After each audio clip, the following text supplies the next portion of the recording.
It is Super Bowl Sunday, and we have a very special Transformers review today, at least special to me because this is the one I've been looking forward to.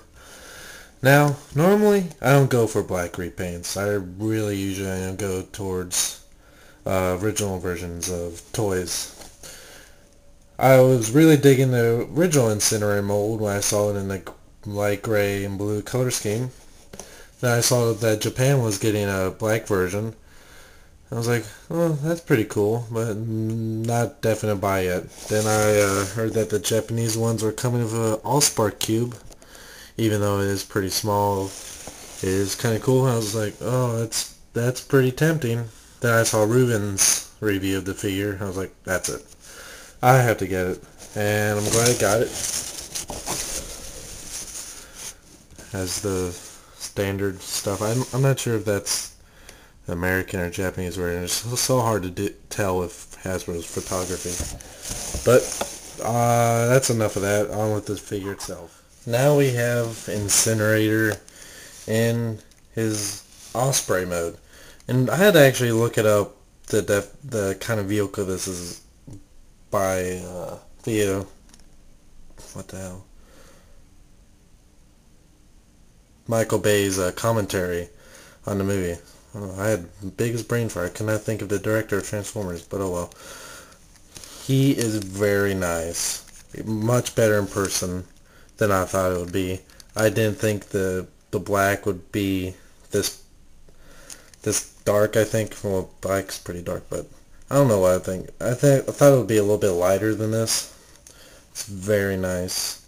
A lot more interesting than the gray of the American one.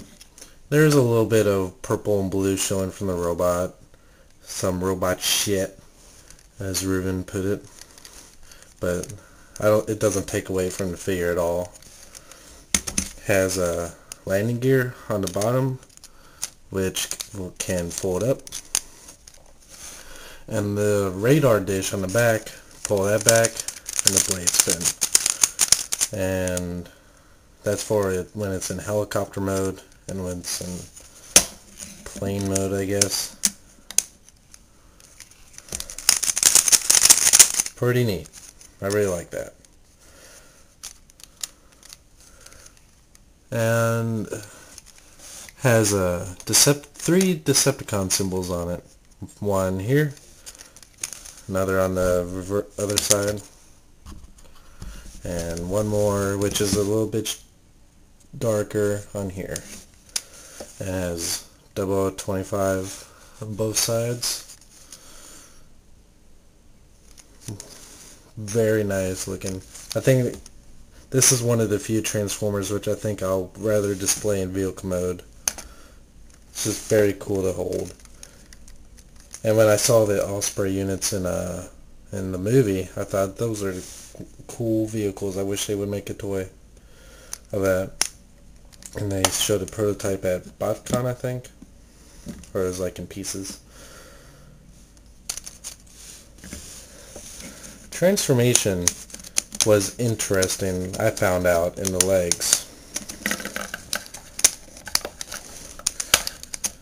Well, it works, there you go. Because with mine, when I was first transforming, I had a really hard time keeping this hinge on because it's on a very loose snap here. I kept on thinking I had to go at a complete 90-degree angle, but for whatever reason they designed it not to. Whenever you try to do it, it would snap off. And I did that with both legs. So it's kind of going to have to be at a 45-degree angle like that. And then I'm just going to rotate it down so the screws are facing backward.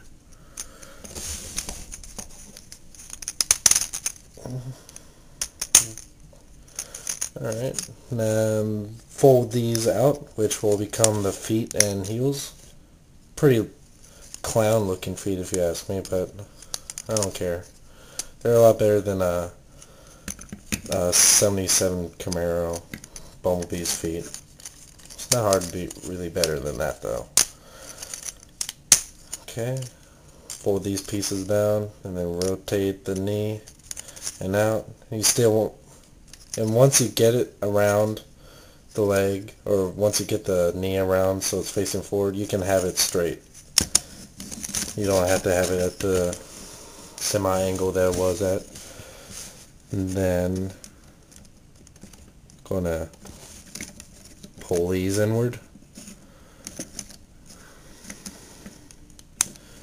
I'm just gonna pull it out so it's attached by a clip right here, and you just pull it out. Oh, not yet. Fold the shoulders down and then arms down. Then fold down the cockpit and press it in place. You attach this blue piece under the waist. I'm not sure how there. That's a pretty good angle.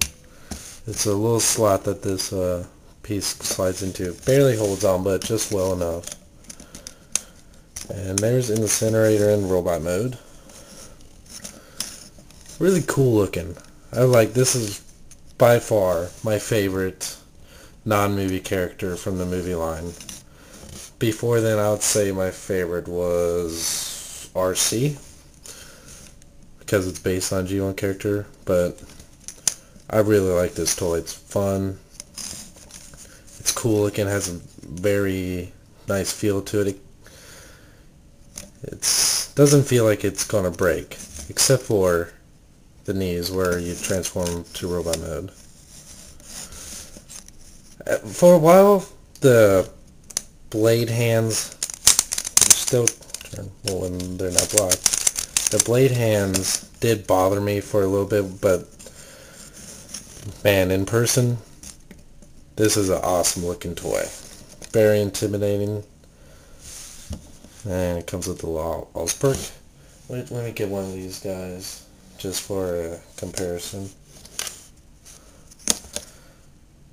It's a little bit, I mean, if these guys are truly in scale, which I wouldn't say they are, it's a little bit bigger. I don't know.